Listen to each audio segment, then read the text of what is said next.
நாம் கடந்த பல வாரங்களாக தேவனுடைய வழி நடத்துதல் என்கிறதான தலைப்பில் செய்திகளை நாம் தியானித்து கொண்டு வருகிறோம். தொடர்ந்து அதை நாம் தியானிக்க போகிறோம். போன வாரத்தில் நான் சொன்னேன், இந்த உலகத்தில் பல வழிகள் இருக்குது. அந்த வழிகளை எது நமக்கு இளைப்பாறுதல் தரக்கூடிய வழி அப்படின்றத கண்டுபிடிக்க வேண்டியது மிகப்பெரிய அவசியமா இருக்கிறது. ஏன்னா அந்த வழியை கண்டுபிடிக்கிறவர்களே மிக சிலர் அப்படின்னு பரிசுத்த வேதம் சொல்லுகிறது. இந்த உலகத்துல ஏராளமான வழிகள் இருக்குது. அதைத்தான் எரேமியா 6:16 நம்ம பார்த்தோம். வாசிக்க வேண்டாம். எரேமியா 6:14 வழிகள்ல நில்லுங்க, அங்க நீங்க என்ன பண்ணுங்க, விசாரிங்க, எந்த பாதையில போனா மனுஷனுடைய ஆத்மாவுக்கு இளைப்பாறுதல் கிடைக்கும், எது சமாதானமான பாதை என்பதை நீங்க விசாரியுங்கள் அப்படின்னு வேதம் என்ன பண்ணுதுன்னா நமக்கு ஆலோசனை சொல்லுகிறது. ஏனென்றால் இந்த உலகத்துல பாவிகளுடைய வழி இருக்குது, துன்மார்க்கமான ஒரு வழி இருக்கு, பொல்லாங்கான வழிகள் இருக்குது, மாயையான வழிகள் இருக்குது, இப்படி எத்தனையோ வழிகள் இருக்குது. ஆனா கவனிங்க, ஜீவனை அடைகிற ஒரு மெய் வழிய நாம கண்டடைய வேண்டியது அவசியமா இருக்கிறது. அதனால தான் அந்த 6:14 சொல்றார், நல்ல வழி எது என்று பார்த்து. அப்ப நீங்க என்ன பண்ணுங்க, சரியானதை கண்டுபிடியுங்கள். நல்ல வழி எது என்று நீங்க என்ன பண்ணுங்க, கண்டுபிடிங்க. உங்களுக்கு கண்டுபிடிக்க தெரியல அப்படின்னா தயவு செய்து அந்த இடத்துல தேவனை அண்டிக் கொள்ளுங்கள். ஆண்டவரே, எனக்கு எதுதான் சரியான பாதைன்னு தெரியல, என்ன நீங்க என்ன பண்ணுங்க, சரியான பாதையில நடத்துங்க. நெகேமியா அப்படித்தான் என்ன பண்றாரு, ஜெபம் பண்றாரு. என்ன சொல்றாரு, உம்முடைய ஆவியானவர் என்ன செம்மையான வழியில நடத்துவாராக, நல்ல வழியில என்ன நடத்துவாராக. சங்கீதக்காரன் அதே மாதிரி ஜெபம் பண்றாரு. கவனிங்க அருமையான தேவனுடைய பிள்ளைகளே, அப்ப நான் உங்களுக்கு சொல்றேன், நம்மள அந்த வழியில தேவனே நடத்துவார். ஏன்னா நம்ம அந்த வசனம் தான் நம்முடைய பிரசங்கத்தினுடைய ஆதாரமான திறவுகோல் வசனமா எடுத்திருக்கிறோம். பிரயோஜனமா இருக்கிறவளை உனக்கு போதித்து நீ நடக்க வேண்டிய வழியில உன்னை நடத்துகிற கர்த்தர். அப்ப இந்த இடத்துல நாம தேவனை அண்டிக் கொள்ள வேண்டியது அவசியம். நீங்க அங்க மத்தேயு 7ஆம் அதிகாரத்துல நம்ம வாசிச்சோம் இல்லையா, இடுக்கமான வாசல் வழியே உள்ளே பிரவேசிக்க நீங்க என்ன பண்ணுங்க, பிரயாசப்படுங்க. ஒரு மனுஷன் கெட்டு போறான்னா எல்லாரும் அந்த வழியை சூஸ் பண்ணுவாங்களாம். ஏராளமான மக்கள், கேட்டுக்கு போகிற வாசல் வழி விசாலமா இருக்குது, நிறைய பேர் போயிடுவாங்க. அப்ப மெஜாரிட்டியான மக்கள் பயணிக்கிற பாதை இருக்குது இல்ல, அப்படி போகும்போதே கொஞ்சம் கவனிக்கணும்னு அர்த்தம். நமக்கு என்ன சொல்லி கொடுத்துருக்குறாங்கன்னா, எல்லா 4 பேருக்கு என்ன நடக்குதோ அது உனக்கு நடக்கட்டும், எல்லாரும் போல நீ இருந்துட்டு போய அப்படின்னு சொல்லி கொடுத்துருக்குறாங்க. ஆமாவா இல்லையா? எல்லாரும் போல நீ இருந்துட்டு போ அப்படின்னு இருக்காங்க. ஆனா இங்க ஆண்டவர் என்ன சொல்றாருன்னா, எல்லாரையும் போல நீ இருக்காத. எவ்வளவு வித்தியாசம் பார்த்தீங்களா? எல்லாரும் போல நீ இருக்காத. அப்ப இந்த கேட்டுக்கு போகிற வாசல் வழி விசாலமானதா இருக்குது. வழி பாருங்க ரொம்ப அகலமான பாதையா இருக்குது, எல்லாரும் அதை தெரிஞ்சுக்கிறாங்க. ஆனா ஜீவனுக்கு போகிற வழி அப்படின்னும் போது எப்படி இருக்குதுன்னா, அந்த ஜீவனுக்கு போகிற வழி ரொம்ப வழி நெருக்கமா இருக்குது, வழி ரொம்ப குறுகலா இருக்குது. இந்த பாதையை கண்டுபிடிக்கிறவர்கள், இதை கண்டுபிடிக்கிறவங்களே ரொம்ப சொற்பமான பேர்கள் தான், ரொம்ப கம்மியான பேர்கள் தான் அதை கண்டுபிடிக்கிறாங்க. அப்ப கண்டுபிடிச்சதுக்கு பிறகு இதுல பயணிக்கிறாங்களான்னு பாத்தீங்கன்னா, கண்டுபிடிச்ச பிறகு சிலருக்கு மனம் மாறிடுது. ஐயோ இது ரொம்ப கஷ்டம், இதுக்குள்ள நாம என்ன பண்ண முடியாது, பயணிக்க முடியாது. இயேசு கிறிஸ்து பாருங்க 5 அப்பம் 2 மீனை வச்சு அற்புதம் பண்ணி அப்படியே போஷிக்கிறார். கிட்டத்தட்ட ஒரு 20,000 பேர் நல்ல திருப்தியா சாப்பிட்றாங்க. ஆண்கள் மட்டும் 5,000 பேர் அப்படின்னு இருக்குது. ஒரு 20,000 பேர் திருப்தியா சாப்பிட்றாங்க. சாப்பிட்டதுக்கு அப்புறம் அவரு பிரசங்கம் பண்றாரு, சாப்பாடு கொடுத்துட்டு பிரசங்கம் பண்றாரு. என்ன சொல்றாரு பாருங்கப்பா, நான் உங்களுக்கு அப்பம் கொடுத்தேன், நீங்கெல்லாம் வயிறு நிறைய சாப்பிட்டீங்க திருப்தியா, ஆனா இந்த சாப்பாட்டுக்காக என்னை பின்பற்றாதீங்க. எப்படி சொல்றாரு, சாப்பாடு கொடுத்துட்டு சொல்றாரு, இந்த சாப்பாட்டுக்காக என்ன நீங்க என்ன பண்ணாதீங்க, பின்பற்றாதீங்க. உங்களை நித்திய ஜீவன் வரைக்கும் கொண்டு போகிற ஒரு போஜனம் இருக்குது. எங்க கொண்டு போகிறதுக்கு, நித்திய ஜீவன் வரைக்கும் கொண்டு போறதுக்கு ஒரு போஜனம் இருக்குது.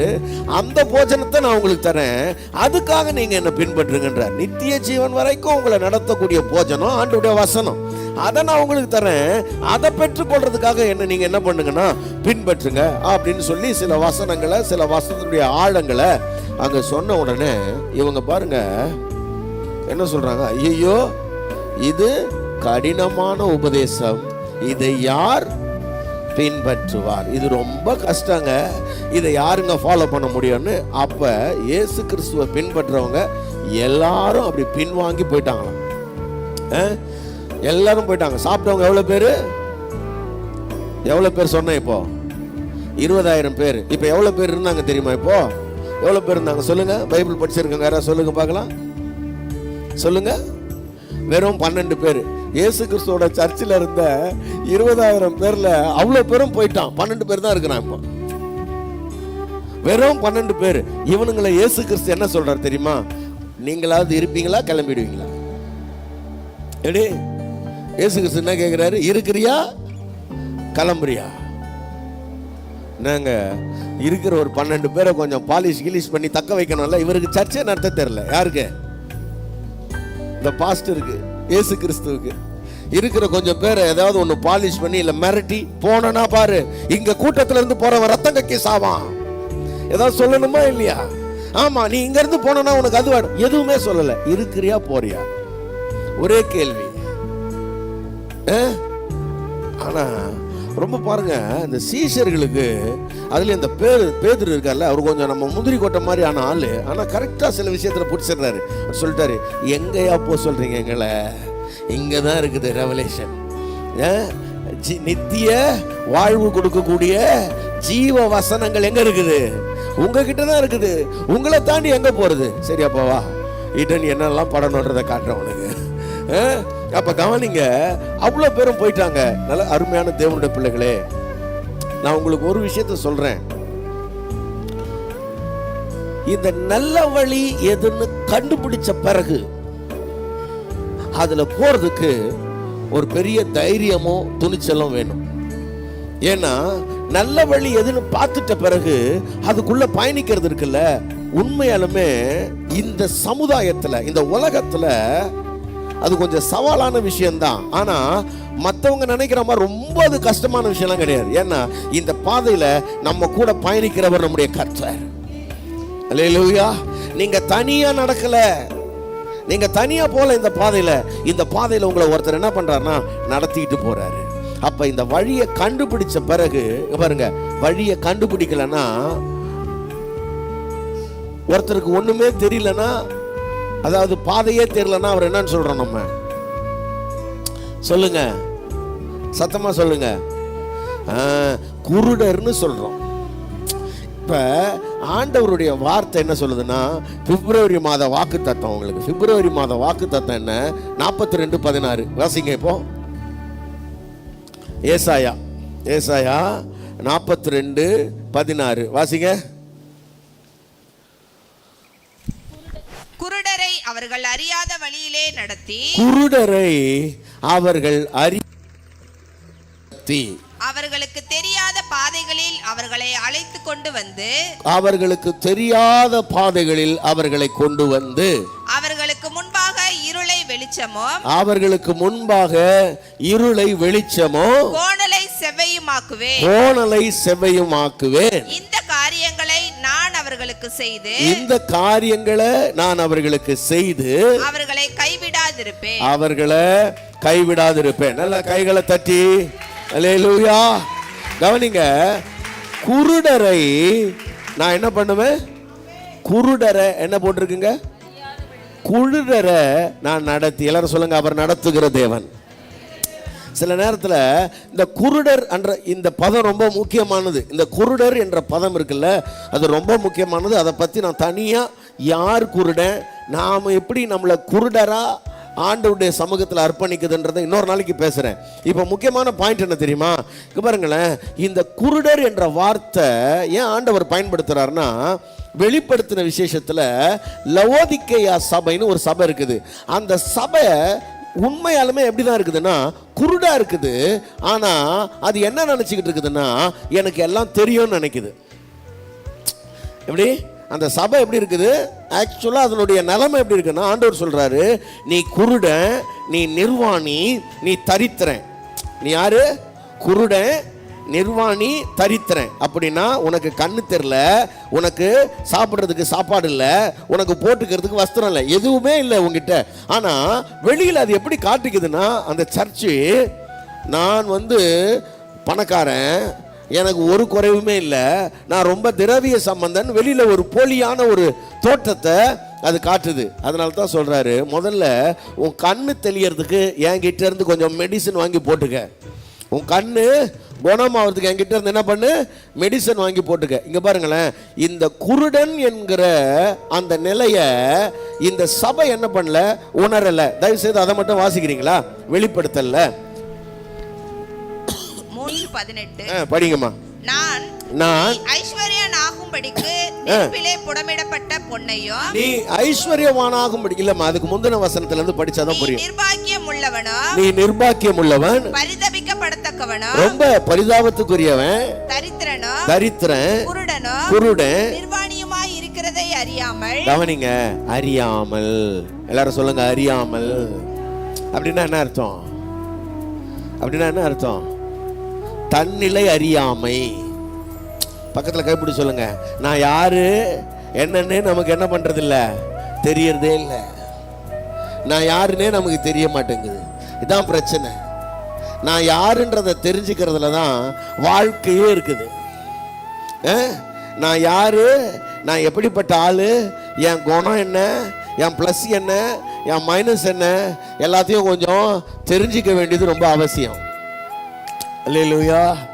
ஆமாம், சில நேரங்களில் நாம் நம்மளை பற்றி எல்லாம் நினச்சிக்க கூடாது. ரொம்ப தனக்கு பவுல் எழுதுறாரு, அவனவன் தன்னை குறித்து எண்ண வேண்டியதற்கு மிஞ்சி எண்ணாதிருப்பானாக. நம்ம எப்பவுமே கொஞ்சம் ஓவர் திங்கர்ஸாக இருக்கிறோம். நம்மளை பற்றி ரொம்ப அதிகப்படியான எண்ணமுடையவர்களாக இருக்கிறோம், மிக சிறந்த எண்ணமுடையவர்களாக இருக்கிறோம். நல்லா கவனிங்க. அதுக்காக உங்களை நீங்கள் ரொம்ப தப்பாக நினைக்கணும்னு சொல்லலை, உங்களை ரொம்ப கேவலமாக நினைக்கணும்னு சொல்லலை, உங்களை ரொம்ப தாழ்வாக நினைக்கணும்னோ குறைவாக நினைக்கணும்னு சொல்லலை.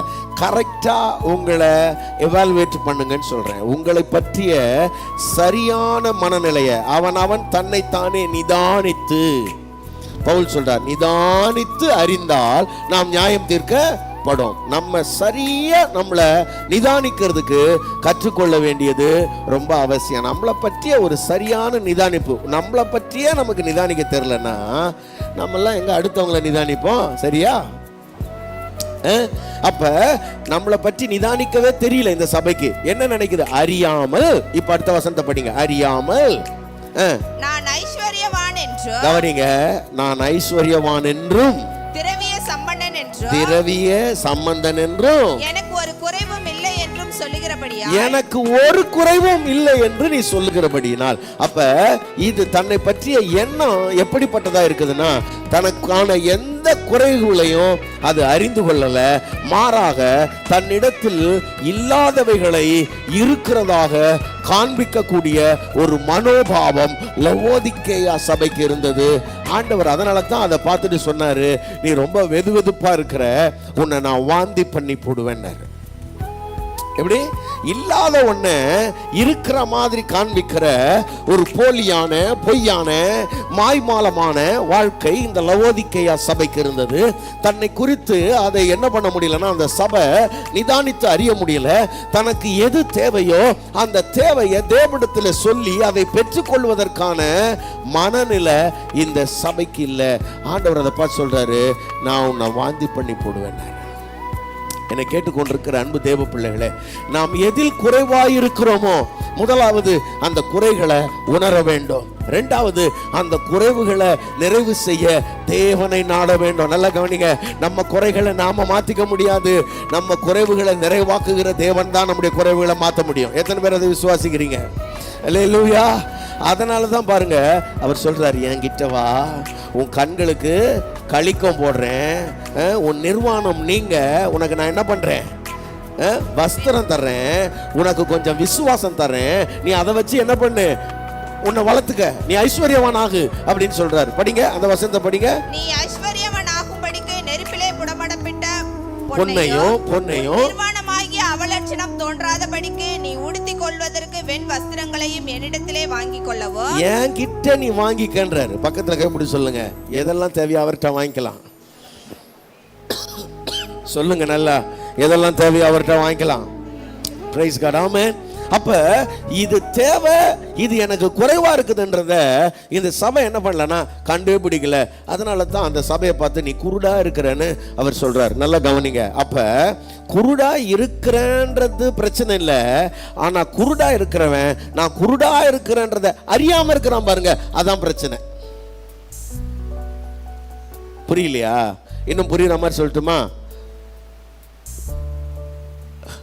இந்த டாக்டர் கிட்டலாம் சில நேரத்தில் சிலர் பார்த்தீங்கன்னா வயிறு வலின்னு சாதாரணமாக, அதாவது வயிறு வலின்னு வாங்க, வயிறு வலி அவங்களுக்கு எப்போவுமே வயிறு வலின்னா வயிறு வலி வயிறு வலி வயிறு வலின்னு வாங்க. சின்னதாக ஏதாவது மாத்திரை வாங்கி போடுவாங்க, அப்பப்போ சரியாயிடும். திடீர்னு ஒரு நாள் ஹாஸ்பிட்டலுக்கு போய் செக் பண்ணால் அது ஏதாவது ஒரு பயங்கரமான அல்சராக மாறிட்டு இருக்கலாம், இல்லைன்னா இந்த அப்ரெண்டிஸ் மாதிரி ஏதாவது ஒன்று வந்துட்டு இருக்கலாம், இல்லைன்னா வேற ஏதாவது ப்ராப்ளமாக இருக்கலாம். அங்கே போனால் அந்த அந்த அந்த வியாதி சின்னதாக இருந்து முத்தி பெரிய நிலைக்கு வந்துட்டு இருக்கும். டாக்டர் போன உடனே பயங்கரமாக கத்துவார், இவ்வளோ நாள் என்ன பண்ணீங்க, இவ்வளோ நாள் என்ன பண்ணீங்க, ஏன் இதை பார்க்கல, ஏன் இதை நீங்கள் கவனிக்கல, சின்னதாக இருக்கும் போதே வர தெரியாதா, இப்போ பாருங்க இது ஆப்ரேஷன் வரைக்கும் கொண்டு போய் விட்டுச்சு அப்படின்னுவாங்க. அந்த மாதிரி ஆட்களை பார்த்துருக்கீங்களா? அப்போ வியாதியாக இருக்கிறது இப்போ பிரச்சனை இல்லை, அந்த வியாதி வந்தபோது அதை பற்றிய ஒரு பெரிய அறிவீனம் இருந்தது பாருங்க. இல்லை இல்லை இது ஒன்றும் இல்லை, சாதாரணமானது தான், இது சரியாயிடும், இது நாளைக்கு சரியாயிடும், எனக்கு எப்பவுமே இது வரக்கூடியது தான் அப்படின்னு நினச்சிக்கிட்டு இருந்தாங்கல்ல. அந்த அறியாமை தான் அவங்களை அவ்வளோ பெரிய ஆபத்துக்கு நேராக கொண்டு போச்சு. அப்போ நான் குருடனா இருக்கிறது பிரச்சனை இல்லை, நான் குருடன் என்பது அறியாமலே இருக்கிறேன் பாருங்க, அதான் பிரச்சனை. ஆனா என்னைக்காவது ஒரு நாளைக்கு உங்களுக்கு தெரிஞ்சிடுச்சுன்னு வைங்க, அன்னைக்கு தான் உங்க வாழ்க்கைக்கான விடியல் நாள். ஆமென் சொல்லுங்க பார்க்கலாம். நான் குருடன் என்பதை அறிந்து கொள்ற அந்த நாள் உங்க வாழ்க்கைக்கான விடியல். ஆமென் சொல்லுங்க பார்க்கலாம். புரிஞ்சுதா? நான் எனக்கு ஒன்றும் தெரியலன்றது என்னைக்கு தெரியுதோ அன்னைக்கு உங்களுக்கு எல்லாம் தெரிய ஆரம்பிச்சிடும். அல்லேலூயா. ஏன்னா நீ குருடன்னு உன்னை உணர்ற அந்த நாள்ல கர்த்தர் உன் கையை பிடிச்சிருவாரு. உன் கையை ஒருத்தர் பிடிச்சிடுறாரு. இந்த வானத்தையும் பூமியும் படைச்ச சர்வ வல்லமுள்ள தேவன் இருக்கிறார்ல, அவர் உன் கரத்தை பிடிச்சிடுறாரு. எனக்கு ஒன்றும் தெரியலப்பான்னு நீ நினைக்கிற அந்த நாள்ல அவர் உன் கரத்தை பிடிச்சிடுறாரு. பிரைஸ் காட், ஆமென், அல்லேலூயா. சரி, இன்னும் ஒரு எக்ஸாம்பிள் சொல்லட்டுமா? வர்றீங்களா? யோவான் 9ஆம் அதிகாரத்துக்கு வாங்க. யோவான் 9ஆம் அதிகாரத்துக்கு வந்தீங்கன்னா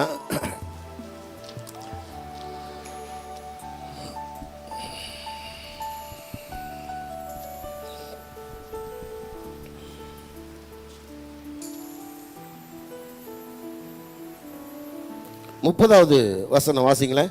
அதற்கு அந்த மனுஷன், அவர் என் கண்களை திறந்திருந்தோம், அவர் எங்கே இருந்து வந்தார் என்று நீங்கள் அறியாமல் இருக்கிறது ஆச்சரியமான காரியம்.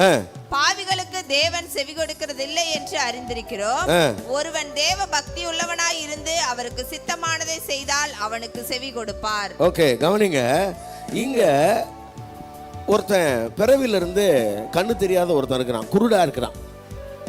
அந்த மனுஷனுடைய கண்களை இயேசு சுகமாக்கிட்டார். அந்த மனுஷனோட கண்களை இயேசு என்ன பண்ணிட்டாரு? சுகமாக்கிட்டார். இவர் சுகமாக்கின உடனே அங்கே இருந்தவங்கெல்லாம், அந்த பரிசேயர்கள் மதவாதிகள்லாம் வந்துட்டாங்க. வந்து நீ எப்படி பார்வை அடைஞ்ச அப்படின்னு கேட்குறாங்க. இங்கே பாருங்களேன், உடனே அவன் சொல்கிறான், எனக்கு அதெல்லாம் தெரியாதுங்க, நான் குருடாக இருந்தது உண்மைதான். ஒருத்தர் வந்தார், என்னை தொட்டார், நான் பார்வை அடைஞ்சிட்டேன். அவன் இயேசுவா அப்படின்னு அவர் கேட்குறாங்க. அவர் இயேசுவான்லாம் எனக்கு தெரியாது, வந்தார், பார்வை அடைஞ்சிட்டேன், அவ்வளோதான். இவ்வளோ சொல்லிட்டு போயிட்டே இருக்கு. இப்போ இந்த குருடனுக்கும் அந்த ஆட்களுக்கும் இடையில ஒரு ஆர்குமெண்ட் போகுது. இயேசு கிறிஸ்துவும் அப்போ வராரு. இங்கே பாருங்க, இந்த இடத்துல இயேசு கிறிஸ்து இவனை பார்த்து, இவன் குருடா இருந்து இப்போ பார்க்குறான். சரியா? இவங்க நல்ல ஆளுங்க. அவங்க இயேசு கிறிஸ்து கிட்ட ஒரு கேள்வி கேட்குறாங்க, நாங்கள் குருடரா அப்படின்னு கேட்குறாங்க. நாங்கள் குருடரா? அந்த வசனத்தை எடுத்துட்டீங்கன்னா நீங்க வாசிக்கலாம். இங்க பாருங்க, நாங்கள் குருடரா அப்படின்னும் போது இயேசு கிறிஸ்து அவங்களுக்கு பதில் சொல்றாரு. என்ன பதில் தெரியுமா சொல்றாரு? நீங்கள் குருடரா இருந்தால் உங்களுக்கு பாவம் இராது. எப்படி? நீங்கள் குருடராய் இருந்தால் உங்களுக்கு என்ன இராது? பாவம் இராது. நீங்கள் காண்கிறோம் என்று சொல்லுகிறபடினாலே உங்களுடைய பாவம் நிலைநிற்கிறது. எப்படி? நீங்க குருடரா இருந்தா என்ன கிடையாது? உங்களுக்கு பாவம் கிடையாது. சரியா? நீங்க என்ன நினைச்சுக்கிட்டு இருக்கிறீங்க? எங்களுக்கு எல்லாம் தெரியும்னு நினைக்கிறீங்க பாருங்க, அதனால தான் உங்களுக்கு எதுவுமே தெரியல. Praise God. ஆமென். ஆமா, கவனிங்க. எடுத்தாச்சா? வாசிங்க. 40. 40. அவருடனே கூட இருந்த பரிசேயரில் சிலர் இவைகளை கேட்ட பொழுது, நாங்களும் குருடரோ. இயேசு அவர்களை நோக்கி நீங்கள் குருடராய் இருந்தால் உங்களுக்கு பாவம் இராது. பாருங்க, இந்த வசனம் இது கொஞ்சம் ரொம்ப தியாலஜிக்கலா எழுதி இருக்கிறாங்க. அது புரிஞ்சுக்கிறது கொஞ்சம் கஷ்டம். நீங்கள் குருடரா இருந்தால் உங்களுக்கு பாவம் இராது. நீங்கள் காண்கிறோம் என்று சொல்லுகிறபடியினால் உங்கள் பாவம் நிலை நிற்கிறது. அப்படின்னா என்ன அர்த்தம்? எங்களுக்கு எல்லாம் தெரியும், எங்களுக்கு எல்லாம் தெரியும், எங்களுக்கு தெரியாது ஒண்ணுமே கிடையாது, நாங்கள் காண்கிறோம் என்று நீங்கள் சொல்லுகிறபடினாலே உங்கள் பாவம் நிலை நிற்கிறது. அப்ப அதுக்கு முந்தின வசனத்துல என்ன சொல்றாரு நீங்க பாத்தீங்கன்னா, கவனிங்க. 39வது வசனம். அப்பொழுது இயேசு காணாதவர்கள் காணும்படியாகவும் குருடாகும்படியாகவும் நியாய தீர்ப்புக்கு நான் இந்த உலகத்தில் வந்தேன் என்றார். அப்படின்னா புரியுதா? கவனிங்க. நாங்கள் காண்கிறோம்னு நினைக்கிறானே, இவன் தான் குருடன். இவ்வளவு நாள் குருடன் இவங்க நினைச்சுக்கிட்டு இருந்தாங்களே, அவன் இப்ப காண்றான். யாரு? அவனுக்கு தெரிஞ்சிடுச்சு இவர் மேசியான்னு, வழி தெரிஞ்சிடுச்சு அவனுக்கு. அவன் இப்ப குருடன் கிடையாது. அப்ப யாரு கிறிஸ்துவ அறிஞ்சுக்கிட்டாங்களோ அவங்க, இங்க பாருங்க, எங்களுக்கு வழின்னு ஒண்ணு தெரியாது, அந்த வழி இயேசுன்னு யார் தெரிஞ்சுக்கிட்டாங்களோ அவன் பழச்சுக்குவான். Price God. ஆமென்.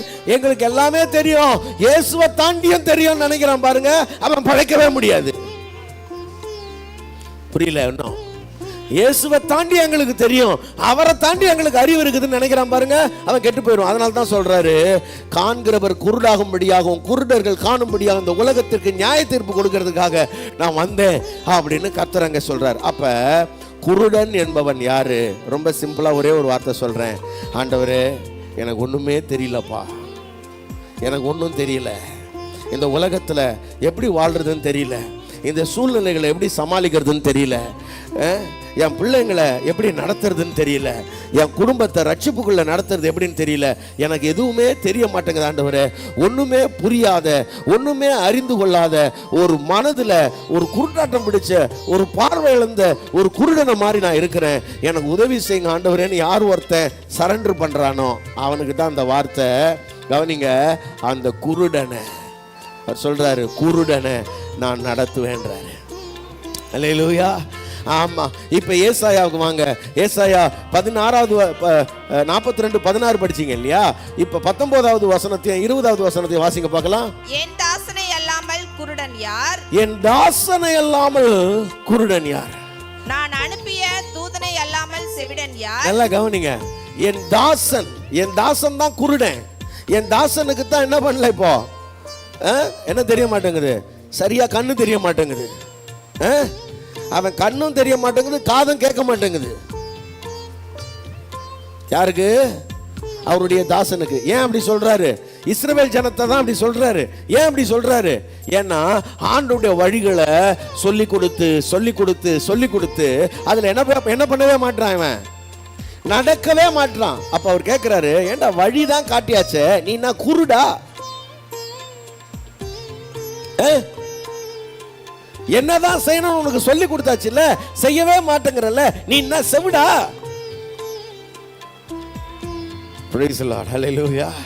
அப்ப 1000 முறை உனக்கு சொல்லியாச்சு, எத்தனையோ தீர்க்கதரிசிகளை அனுப்பியாச்சு, சொல்லி கேட்காத நீ செவிடாயிட்ட, பார்க்காத நீ குருடாயிட்ட. இப்ப சொல்றாரு, எனக்கு தெரிஞ்சு போச்சு, இதுக்கப்புறம் உனக்கு சொல்லி பிரயோஜனம் இல்ல, உன்னை நடத்தணும்ன்றாரு. புரியுதா உங்களுக்கு? இதுக்கப்புறம் உனக்கு சொல்லி பிரயோஜனம் இல்ல, உன்னை என்ன பண்ணணும்? நடத்தணும். இப்பதான் சொல்றாரு 16ல, குருடரை அவர்கள் அழியாத வழியில் நடத்தி. குருடரை எல்லாரும் சொல்லுங்க, அறியாத வழி. சொல்லுங்க, அறியாத வழி. அப்படின்னா என்ன அர்த்தம்? இப்போ ஒரு நியூ வே ஏற்கனவே சொல்லி கொடுத்தாரு பார்த்தீங்களா, அந்த வழியை இப்போ மாத்துறாரு. ஏன்னா ஏற்கனவே காட்டின வழியெல்லாம் இவன் என்ன நினச்சிருக்கிறான், எனக்கு எல்லாம் தெரியுன்ற எண்ணம் வந்துச்சு இல்லை இப்போ இவனுக்கு. இப்போ ஒரு புது வழி, எல்லாரும் சொல்லுங்க புது வழி, சத்தமா சொல்லுங்க. ஆமா, இப்ப பாருங்க, அறியாத வழி தெரியாத பாதை. ஆண்டவர் நடத்துற பாதை எப்படி இருக்கும்னா, நீ உனக்கு பாருங்களேன், சுத்தமா உனக்கு அதை பத்தி நாலேஜே இருக்காதுல்ல, அந்த பாதையில கத்த உன்னை நடத்த போறார். ஆமென். இங்க பாருங்களேன், எதை எப்படி செய்யணும்னு உனக்கு தெரியல, அந்த இடத்துல அதை எப்படி செய்யணுமோ அப்படி செய்யறதுக்கு கத்த கிருபை தர போறாரு. அது எப்ப தெரியுமா தருவாரு? ஆண்டவரே என்ன நடத்துங்கன்னு நீங்க ஒரு குருடனை போல உங்களை ஒப்பு கொடுக்கும் போது ஆண்டவர் நடத்திடுவாரு. நீங்க பார்த்துருக்கீங்களா, இந்த இந்த கண்ணு தெரியாதவங்களாம் எப்படி போவாங்க? கொஞ்சம் பார்வை இருக்கிற ஒருத்தர் முன்னாடி போவார் இல்லையா? கொஞ்சம் விவரமான ஒருத்தர். மற்றவங்க எல்லாம் என்ன பண்ணுவாங்க, அவர் மேல கையை வச்சு ஆமா அவர் போற மாதிரியே அப்படியே போயிடுவாங்க. ரொம்ப நல்லா இருக்கும்.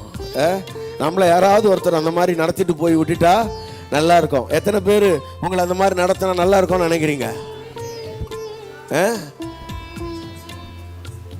ஆமாங்க, பாருங்க, வாழ்க்கையில் அதை மாதிரி ஒரு பாக்கியம் வேற எதுவுமே கிடையாது. எந்த மாதிரி பாக்கியம் தெரியுமா? ஒரு குருடா இருந்து நமக்கு ஒன்றுமே தெரியலன்னு அப்படி கையை வச்சுட்டுல அப்படி ஆண்டவரே அப்படி கூப்பிட்டு போய் விட்டுறது இருக்குல்ல, அந்த மாதிரி பாக்கியம் வேற ஒன்றுமே இல்லை. அப்படிப்பட்ட பாக்கியத்தில் கர்த்தர் உங்களை நடத்துவார். அறியாத வழியில தெரியாத பாதையில கர்த்தர் என்ன பண்ண போறாரு? நடத்த போறாரு. கவனிங்க, இப்ப நடத்தும் பொழுது போகிற பாதையில ரெண்டு இருக்குது, ஒன்னு இருள், இன்னொன்னு கோணல். போகிற பாதையில இருள் இருக்குது, கோணல் இருக்குது. இது ரெண்டுத்தையும் அவர் மாத்துறன்றாரு.